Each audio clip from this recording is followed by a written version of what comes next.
மோட்டோரோல வந்து இந்த H40 Pro, H50 Proங்கிற smart ஃபோன்ஸில் வந்து நல்ல ஒரு பெரிய ஹிட் ஆச்சு. நல்ல ஒரு பில்ட் குவாலிட்டி இருந்துச்சு. அது மட்டும் இல்லாமல் பல விதமான ஃபீச்சர்ஸும் கொடுத்துருந்தாங்க. இப்போ இதுக்கு சக்ஸஸரான மோட்டோரோட H60 Pro 5G அப்படிங்கிற ஒரு புது ஸ்மார்ட் ஃபோன் இந்தியா லான்ச் பண்ணுறதா இருக்காங்க. ஸோ மோட்டோரோட இந்த H60 Pro 5Gயில் என்ன விஷயங்கள் வருது, மேலும் போன வருடம் லான்ச் ஆன மோட்டோரோட H50 Pro கம்பேர் பண்ணி பார்க்கும்போது என்னெல்லாம் விஷயம் அப்கிரேட் ஆகிருக்கு, அது மட்டும் இல்லாமல் இந்த ஃபோன் வாங்கலாமா இல்லையா முதற்கொண்டு எல்லாத்தையும் டீட்டெயிலாக இந்த வீடியோவில் பேசலாம். வீடியோக்குள்ள போக முன்னாடி சேனல் சப்ஸ்கிரைப் பண்ணுங்க, பக்கத்தில் பெல் ஐக்கனை பிரஸ் பண்ணி தொடர்ந்து உங்க ஆதரவுங்க.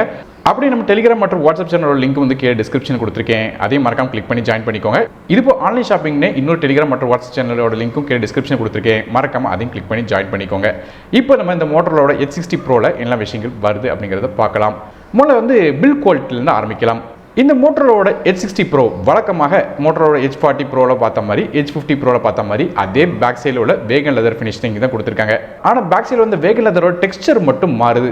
கலர்ஸை பொறுத்து இந்த மோட்டோரோட H60 Pro வந்து நமக்கு 3 டிஃப்ரெண்டான கலர் வருது. ஸ்பார்க்லிங் கிரேப் அப்படிங்கிற கலர் வருது. இது வந்து நமக்கு வந்து இந்த சாண்ட் பேப்பர் மாதிரியான ஒரு டிஃப்ரெண்ட்டான ஒரு பேட்டர்னில் வந்து இந்த பேக் சைட் கொடுக்குறாங்க. இது போக ஷேடோ கிரீன் அப்படிங்கிற ஒரு கிரே ஸ்கிரீன் கலர் ஒன்று கொடுத்துருக்காங்க. அதாவது பேக் சைட் லெதர் எப்படி இருக்குமோ அதே மாதிரியாக ஒரு டிஃப்ரெண்ட்டான பேட்டர்ன் கொடுத்துருக்காங்க. டாஸ்லிங் ப்ளூ அப்படிங்கிற ஒரு கலர் கொடுத்துருக்காங்க. இது பார்க்கறதுக்கு நமக்கு நைலான் மெட்டீரியல் எப்படி இருக்குமோ அதே மாதிரியாக ஒரு டிஃப்ரெண்ட்டான டெக்ஸ்சர் வந்து பேக் சைடில் கொடுத்துருக்காங்க. இதே மாதிரியே இந்த ஃபோன் வந்து 3 டிஃப்ரெண்ட்டான கலர் 3 டிஃப்ரெண்ட்டான டெக்ஸ்சரில் வருது. மற்றபடி ஃபோனோட திக்னஸ்ன்னு பார்க்கும்போது இந்த மோட்டோரோட H60 Pro வந்து 8.24 mm திக்னஸோட 186 கிராம் வெயிட் வருது. இந்த திக்னஸ் வந்து நமக்கு மோட்டோரோட H50 Pro கம்பேர் பண்ணி பார்க்கும்போது அதோட கொஞ்சம் கூடுதலாக வந்திருக்கு. காரணம் என்ன கேட்டிங்கன்னா அதோட பேட்டரி கெப்பாசிட்டி இன்க்ரீஸ் ஆயிருக்கு. அதுக்கு முன்னாடி போன வருடம் லான்ச் ஆன மோட்டோரோட H50 Proல IP68 ரேட்டிங் தான் கொடுத்துருந்தாங்க. ஆனால் இந்த தடவை அதை அப்படியே அப்கிரேட் பண்ணியிருக்காங்க. அதாவது டியூயல் IP ரேட்டிங் IP68 மற்றும் IP69 அப்படிங்கிற 2 ரேட்டிங் கொடுத்துருக்காங்க. அதனால் ஃபோன் வந்து தண்ணிக்குள்ளே விழுந்தாலும் எந்த பிரச்சனை இருக்காது. அது வாட்டர் மற்றும் டஸ்ட் ரெசிஸ்டன்ஸாக வருது. இது போய் இந்த ஃபோன் வந்து மிலிட்ரி ஸ்டாண்டர்டில் பில்ட் பண்ணிக்கிறதா சொல்கிறாங்க. அதாவது MIL STD 810H அப்படிங்கிற மிலிட்ரி ஸ்டாண்டர்ட் இதுக்குமே கொடுத்துருக்காங்க. பல விதமான ஸ்மார்ட் ஃபோன்ஸ் இந்த வருடம் லான்ச் ஆன ஸ்மார்ட் ஃபோன்ஸில் இந்த மிலிட்ரி ஸ்டாண்டர்ட் கொடுத்துட்டு இருக்காங்க. அந்த வரிசையில் இந்த ஃபோனுக்கும் இருக்குது. ஸோ பில்ட் குவாலிட்டி நல்லாவே வந்து இம்ப்ரூவ் பண்ணியிருக்காங்க. குறிப்பாக வாட்டர் ரெசிஸ்டன்ட்டும் நல்லாவே இம்ப்ரூவ் ஆயிருக்கு. அடுத்ததாக இந்த ஃபோனோட டிஸ்பிளே பற்றி பேசலாம். நமக்கு இந்த மோட்டோரோட H60 Proல வழக்கமாக எல்லா எட்ஜ் சீரிஸ்லையும் பார்க்குற மாதிரி இந்த ஃபோன்லேயும் நமக்கு கர்வ் டிஸ்பிளே தான் கொடுத்துருக்காங்க. அது எட்ஜஸ் வந்து நமக்கு கர்வ் ஆயிருக்கு. இந்த டிஸ்பிளேயோட சைஸை பொறுத்தையும் இது 6.67 இன்ச்க்கான 1.5K 10-bit POD டிஸ்பிளே கொடுக்குறாங்க. இந்த டிஸ்பிளேக்கு வந்து 120 ஹெர்ட்ஸ்க்கான ரெஃப்ரெஷ் ரேட் கொடுத்துருக்காங்க. இதில் நோட் பண்ண வேண்டிய விஷயம் என்ன கேட்டிங்கன்னா மோட்டோரோட H50 Proல நமக்கு 144 ஹெர்ட்ஸ்க்கான ரெஃப்ரெஷ் ரேட் கொடுத்துருந்தாங்க. இந்த ரெஃப்ரெஷ் ரேட் மட்டும் கொஞ்சம் கம்மியாக இருக்குது. ஆனால் இது ஒரு பெரிய மேட்டரில். காரணம் வந்து இந்த 120 ஹெர்ட்ஸ்க்கும் 144 ஹெர்ட்ஸ்க்கும் பெரிய லெவலில் வித்தியாசம் நம்ம நோட் பண்ண மாட்டோம். இந்த கேமிங் விளையாடும் போது கொஞ்சம் அந்த ஸ்மூத்னஸ் வந்து ஃபீல் பண்ணிங்க 144 ஹெர்ட்ஸில். மற்றபடியே 120 ஹெர்ட்ஸ்க்கும் 144 ஹெர்ட்ஸ்க்கும் பெரிய லெவலில் டிஃபரன்ஸ் இல்லை. இருந்தாலும் இது ஒரு குட்டி டவுன் கிரேட் எடுத்துக்கலாம். ஆனால் இந்த டிஸ்பிளேல நிறைய அப்கிரேடும் இருக்குது. குறிப்பாக சொன்னு கேட்டிங்கன்னா இந்த டிஸ்பிளேக்கு 4500 நிட்ஸ் வரையும் பீக் பிரைட்னஸ் கொடுத்துருக்காங்க. போன வருடம் மோட்டோரோட H50 Proல நமக்கு 2000 நிட்ஸ் வரையும் தான் பீக் பிரைட்னஸ் கொடுத்துருந்தாங்க. இந்த விட அப்படியே டபுள் ஆகியிருக்காங்க சொல்லலாம். ஸோ நல்ல ஒரு பிரைட்டான டிஸ்பிளே கொடுத்துருக்காங்க. இது போல் டிஸ்பிளேயோட ப்ரொடெக்ஷனில் கொஞ்சம் இம்ப்ரூவ்மெண்ட் இருக்குது. அது கார்னிங் கோலா கிளாஸோட 7i அப்படிங்கிற கிளாஸ் வந்து இதுக்கு டிஸ்பிளேக்கு ப்ரொடெக்ஷன் கொடுத்துருக்காங்க. மற்றபடியாக இந்த டிஸ்பிளேக்கு HDR10+ சப்போர்ட் இருக்குது. DCI-P3 கலர் கேமரா சப்போர்ட் கொடுத்துருக்காங்க. அது போக SGSோட ஐ ப்ரொடெக்ஷனும் இந்த டிஸ்பிளேல கொடுத்துருக்காங்க. இது போய் இந்த டிஸ்பிளேல இன்னொரு விஷயம் என்னன்னு கேட்டிங்கன்னா வெட் வாட்டர் டச், அதாவது நமக்கு வந்து ஈர கையால் ஃபோனை தொட்டால் கூட அதுவும் ஒர்க் ஆகும் சொல்கிறாங்க. அதுக்காக இதில் வந்து வாட்டர் டச் 3.0 அப்படிங்கிற ஃபீச்சர் வந்து கொடுத்துருக்காங்க. ஸோ மேலும் இது ஒரு பஞ்சுவல் டிஸ்பிளேயாக கொடுத்துருக்காங்க. இன் டிஸ்பிளே ஃபிங்கர் பிரிண்ட் ஸ்கேனரும் இருக்குது. ஸோ இது மாதிரியாக டிஸ்பிளேல நமக்கு வந்து சில அப்கிரேட்ஸ் இருக்குது. டவுன் கிரேட்னு பார்த்தா நமக்கு இந்த ரெஃப்ரெஷ் ரேட் மட்டும் டவுன் கிரேட் ஆகுது. மற்ற விஷயத்தில் கொஞ்சம் இம்ப்ரூவ்மெண்ட்ஸ் கொடுத்துருக்காங்க. அடுத்ததாக இதோட பெர்ஃபார்மன்ஸை பற்றி பார்க்கலாம். ஸோ ப்ராசர்லையும் இந்த ஃபோனில் ஒரு பெரிய அப்கிரேட் நடந்திருக்கு. இதுக்கு முன்னாடி லான்ச் ஆன மோட்டோரோட H50 Proல நமக்கு ஸ்னாப்டிராகனோட 7 Gen 3 அப்படிங்கிற 4 nm ப்ராசர் கொடுத்துருந்தாங்க. அந்த ப்ராசரோட ப்ரெசென்ட் இந்த டேட்டில் உள்ள ரேங்கிங்னு பார்த்தீங்கன்னா 45 ரேங்க் வருது. இதோட மார்க் மற்றும் கிரேடை நீங்கள் பார்க்கலாம். பி கிரேட் சிப்செட்டாக கொடுத்துருக்காங்க. ஆனால் இப்போ இந்த மோட்டோரோட H60 Proல நமக்கு 3.35 GHz மீடியடெக் கூட டிமென்சிட்டி 8350 எக்ஸ்ட்ரீம் அப்படிங்கிற 4 nm ப்ராசர் கொடுக்குறாங்க. கிராஃபிக்ஸ்க்காக இந்த ப்ராசரில் மாலியோட G615 MC6 அப்படிங்கிற GPU கொடுக்குறாங்க. ஸோ இந்த ப்ராசர் பெர்ஃபார்மன்ஸை பற்றி பேச முன்னாடி இதோட ரேங்கிங்கை இப்போ நீங்கள் ஸ்க்ரீனில் பார்க்கலாம். அதை போன ஜென்ரேஷனில் லான்ச் ஆன மோட்டோரோட H50 Pro கம்பேர் பண்ணி பார்க்கும்போது அப்படி பெர்ஃபார்மன்ஸை டபுளாக இன்க்ரீஸ் ஆயிருக்கு. அதாவது இந்த ப்ராசருக்கு நமக்கு 21 ரேங்க் கிடைக்குது. மார்க்னு பார்த்தீங்கன்னா 100க்கு 73 மார்க்கும் கிடைக்குது. அதுபோக கிரேட்லி இம்ப்ரூவ்மெண்ட்ஸ் இருக்குது. அதாவது ஒரு ஹையர் அண்ட் மிட் ரேஞ்ச் சிப்செட்டாக கொடுத்துருக்காங்க. இது வந்து A கிரேட் சிப்செட்டாக கொடுத்துருக்காங்க. ஸோ பெர்ஃபார்மன்ஸ் நல்லாவே கொடுத்துருக்காங்க. குறிப்பாக சொன்ன கேட்டிங்கன்னா மல்டி டாஸ்கிங் பண்ணலாம், கேம்ஸ் ரன் பண்ணலாம், அதுபோக ஹெவியான ஆப்ஸ் யூஸ் பண்ணலாம். கேம்ஸ்னு பார்த்தீங்கன்னா கூட நமக்கு வந்து ஹை கிராஃபிக் கேம் அதை கொண்டு எல்லா கேம்ஸும் இதில் விளையாட முடியும். ஸோ நல்ல ஒரு கேப்பபிளான சிப்செட் இதில் கொடுத்துருக்காங்க. இது போக வழக்கம் போல் நமக்கு VC லிக்விட் கூலிங் சம்பரம் கேமிங் விளையாடும் போது ஹீட் ஆகக்கூடாதுங்கிறதுக்காக கொடுத்துருக்காங்க. அடுத்தா ரேம் மற்றும் இன்டர்னல் ஸ்டோரேஜ் பற்றி பார்க்கலாம். இந்த ஃபோன் 4 டிஃப்ரெண்டான கான்ஃபிகரேஷனில் ஃபாரினில் லான்ச் பண்ணியிருக்காங்க. அது மட்டும் பார்க்கும்போது 8GB RAM 2GB storage, 8GB RAM 512GB storage, 12GB RAM 2GB storage மற்றும் 12GB RAM 512GB ஸ்டோரேஜ் அப்படிங்கிற 4 கான்ஃபிகரேஷனில் ஃபாரினில் லான்ச் பண்ணுறதா சொல்கிறாங்க. இந்தியாவில் என்ன ஸ்டோரேஜில் லான்ச் பண்ணுறாங்க அப்படிங்கிறது இப்போதைக்கு தெரியல. ஆனால் எப்படி பார்த்தாலும் இந்த 4 ஸ்டோரேஜில் தான் நமக்கு வந்து இந்த ஃபோன் லான்ச் ஆகும் எதிர்பார்க்கப்படுது. ஸோ லான்ச் ஆன அப்புறம் என்ன ஸ்டோரேஜ் லான்ச் பண்ணுறாங்க அப்படிங்கிறத கீழே கமெண்ட் செக்ஷனில் அப்டேட் பண்ணுவேன், மறக்காம செக் பண்ணி பார்த்துக்கோங்க. ஆனால் இந்த RAM இன்டர் ஸ்டோரேஜ்லேயும் வந்து ஒரு பெரிய அப்கிரேட் நடந்திருக்கு. என்னன்னு கேட்டிங்கன்னா, போன வருடம் நமக்கு Motorola Edge 50 Proல RAM version LPDDR4X RAM தான் கொடுத்துருந்தாங்க. ஆனால் இந்த தடவை LPDDR5X RAM அதை அப்கிரேட் பண்ணிக்காங்க. நமக்கு ரேமில் வந்து நமக்கு இந்த டேட்டா ட்ரான்ஸ்ஃபர் வந்து வேகமாக இருக்கும். அது போக ஸ்டோரேஜில் ரொம்ப பெரிய அப்கிரேட் நடந்திருக்கு. போன வருடம் நமக்கு Motorola Edge 50 Proல UFS 2.2 தான் கொடுத்துருந்தாங்க. ஆனால் இந்த வருடம் நமக்கு UFS 3.1 இல்லை, அதுக்கும் மேலே UFS 4.0 கொடுத்துருக்காங்க. ஸோ நமக்கு நல்ல ஒரு ரீடிங் அண்ட் ரைட்டிங் ஸ்பீடு இதில் கிடைக்கும். ஸோ ஸ்டோரேஜ்லையும் பெரிய அப்கிரேட் நடந்திருக்கு. ஸோ ப்ராசர் மட்டும் இல்லை, RAM இன்டர்னல் ஸ்டோரேஜ்லையும் நமக்கு பெரிய அப்கிரேட் நடந்திருக்கிறதுனால நமக்கு கண்டிப்பாக பெர்ஃபார்மன்ஸ் இந்த ஃபோன் நல்லா இருக்கும். அடுத்ததாக இந்த ஃபோனோட OS பற்றி பேசலாம். இந்த ஃபோன் Android 15 பேஸ் பண்ண MyUX அப்படிங்கிற Motorola கஸ்டம் இன்டர்ஃபேஸ் என்ன அது அப்டேட்ஸை பொறுத்தவரையும் இந்த ஃபோனுக்கு 3 வருடத்துக்கான OS அப்டேட்ஸும் 4 வருடத்துக்கான செக்யூரிட்டி பேட்ச் அப்டேட்ஸும் தரதாக Motorola ப்ராமிஸ் பண்ணியிருக்காங்க. மேலும் முக்கியமான விஷயம் என்ன கேட்டீங்கன்னா, இந்த ஃபோனில் புதுசாக ஒரு ஏஐக்குனே ஒரு பட்டன் கொடுத்துருக்காங்க டெடிகேட்டடாக. அதாவது ஃபோனோட லெஃப்ட் சைடில் பார்த்துட்டிங்கன்னா நமக்கு வந்து புதுசாக ஒரு ஏஐ பட்டன் இருக்குது. இந்த பட்டனை டேப் பண்ணும்போது நமக்கு ஏஐ அசிஸ்டன்ட் லான்ச் ஆகிற மாதிரி கொடுத்துருக்காங்க.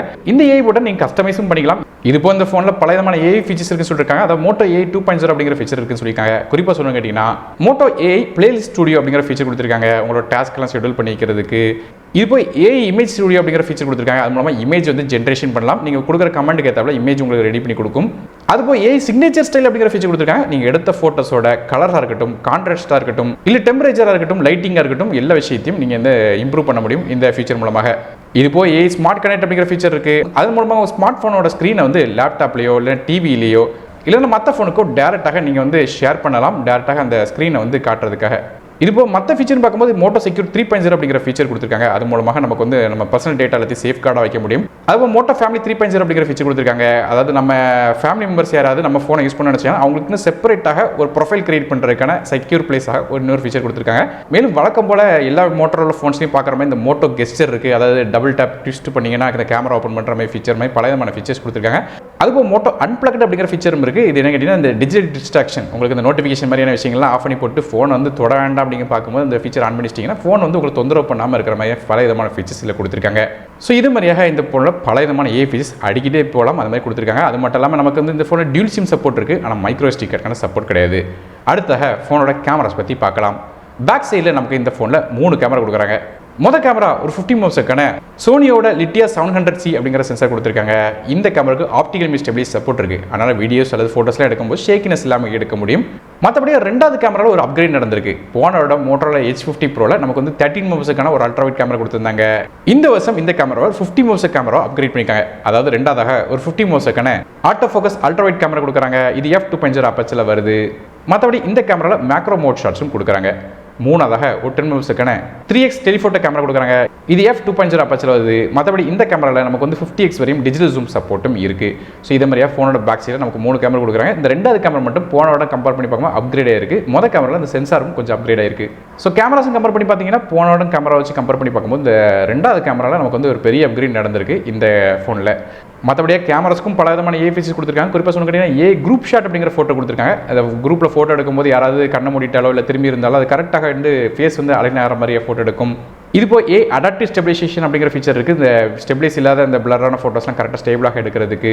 இது போய் கூகுள் ஃபோட்டோஸில் உள்ள எடிட்டிங் ஃபீச்சர் எல்லாமே இந்த ஃபோனில் பண்ண முடியும். குறிப்பாக சொன்ன கேட்டிங்கன்னா சர்க்கிள் டு சர்ச் ஃபீச்சர் இருக்குது. அது மூலமாக ஏதாவது ஒரு பொருளை ஸ்க்ரீனில் பார்க்குற பொருளை நீங்கள் தேட முடியும். அதுபோல் மேஜிக் இரேசர், மேஜிக் எடிட்டர் மாதிரியான ஃபீச்சர்ஸ்லாம் இதில் கொடுத்துருக்காங்க. மேலும் வழக்கமாக எல்லா மோட்டோ ஃபோன்ஸையும் எடுக்கிற மாதிரி ஃபோக்கல் லென்த் பல விதமான ஃபோக்கல் லென்த்தில் நீங்கள் எடுக்கலாம். அதுபோல் 4K ஃபுட்டேஜ் வந்து நமக்கு வந்து வீடியோஸ் வந்து எடுக்கிற சப்போர்ட்டும் இதில் கொடுக்குறாங்க. ஸோ இந்த மாதிரியாக ஃபோனோட பேக் சைடு நமக்கு 3 கேமரா கொடுக்குறாங்க. செல்ஃபி கேமரா பற்றி பேசலாம். ஃப்ரண்ட் சைடில் ஒரு 50 மெகாபிக்சலுக்கான ஃப்ரண்ட் ஃபேசிங் கேமரா தராங்க. இது f2.0 அப்பச்சரில் வருது. இதில் வந்து பெரிய அப்டேட்லாம் இல்லை. போனோட என்ன யூஸ் பண்ணாங்களோ அதே கேமரா தான் செல்ஃபிலையும் கொடுத்துருக்காங்க. மற்றபடி இந்த ஃபோனோட ஆடியோஸ் பற்றி பேசலாம். நமக்கு இந்த ஃபோனில் USB டைப் சி தராங்க. ஸ்டீரியோ ஸ்பீக்கர் சப்போர்ட் இருக்குது. இதுபோல் டால்பி அட்மோஸ் சப்போர்ட்டும் தராங்க. அடுத்தது நெட்வொர்க்ஸ் பற்றி பேசுவோம். இந்த ஃபோனில் நமக்கு வந்து 5Gக்கான SANC சப்போர்ட் இருக்குது. இதுபோல் டியூல் 4Gக்கான VoLTE, Wi-Fi 6E, Bluetooth 5.4, GPS, NFC மாதிரியான சப்போர்ட் கொடுக்குறாங்க. அடுத்ததாக பேட்டரிஸை பற்றி பார்க்கலாம். பேட்டரிஸ்லையும் நம்ம Motorola Edge 50 Pro கம்பேர் பண்ணி போகும்போது அப்கிரேட் இருக்குது. அதாவது இந்த ஃபோனில் ஒரு 6000 mAh பேட்டரி கொடுத்துருக்காங்க. இதை சார்ஜ் பண்ணுறதுக்கு நமக்கு 90 வாட்க்கான ஃபாஸ்ட் சார்ஜிங் சப்போர்ட் கொடுத்துருக்காங்க. ஒருவேளை இந்த ஃபோனை வயர்லெஸாக நீங்கள் சார்ஜ் பண்ண நினைச்சாலும் பண்ணலாம். அதாவது 15 வாட்டில் வயர்லெஸ் சார்ஜிங் சப்போர்ட்டும் கொடுக்குறாங்க. இது நோட் பண்ணி கேட்டிங்கன்னா மோட்டரோட Edge50 Pro கம்பேர் பண்ணி போகும்போது இந்த பேட்டரி கெப்பாசிட்டி கூடி இருக்கு. அதாவது நமக்கு 4500 mAhலேருந்து டேட்டா 6000 மாற்றிருக்காங்க. ஆனால் இந்த சார்ஜிங் ஸ்பீடு குறைஞ்சிருக்கு. மோட்டரோட Edge50 Proல நமக்கு வந்து 125 வாட்க்கான ஃபாஸ்ட் சார்ஜிங் சப்போர்ட் கொடுத்துருந்தாங்க. ஆனால் இதில் வந்து 90 வாட்ங்கிறது கொஞ்சம் டவுன்கிரேட் பண்ணியிருக்காங்க. ஸோ ஆனால் எப்படி பார்த்தாலும் இது ஒரு பெரிய லெவலில் வந்து வித்தியாசம் காட்ட போகிறதில்ல. நமக்கு வந்து பேட்டரியோட கெப்பாசிட்டி கூட்டியிருக்கிற காரணத்தில் நமக்கு வந்து பேட்டரியோட லைஃப் கூட கொஞ்சம் பெட்டராக இருக்கும். இது போல் இந்த ஃபோனோட பேட்டரிக்கு வந்து DxOட கோல்டு மார்க்கும் வாங்கியிருக்கு. அதாவது பேட்டரி லைஃப் நல்லா இருக்குது அப்படிங்கிறத அந்த சர்டிஃபை பண்ணியிருக்காங்க அந்த வெப்சைட்லேருந்து. அதனால் பேட்டரி லைஃப் கண்டிப்பாக இந்த ஃபோனில் நல்லா இருக்கும். ஸோ எதிர்பார்க்கலாம். கடைசியாக இந்த மோட்டரோட Edge60 Proவோட விலையை பற்றி பார்க்கலாம். ஃபாரின்ல இந்த top and 12GB 512GB storage விலை 68000 சொல்லி லான்ச் பண்ணிக்கிறதா சொல்லியிருக்காங்க. ஆனால் கண்டிப்பாக இந்தியாவுக்கு அப்படி லான்ச் ஆகாது.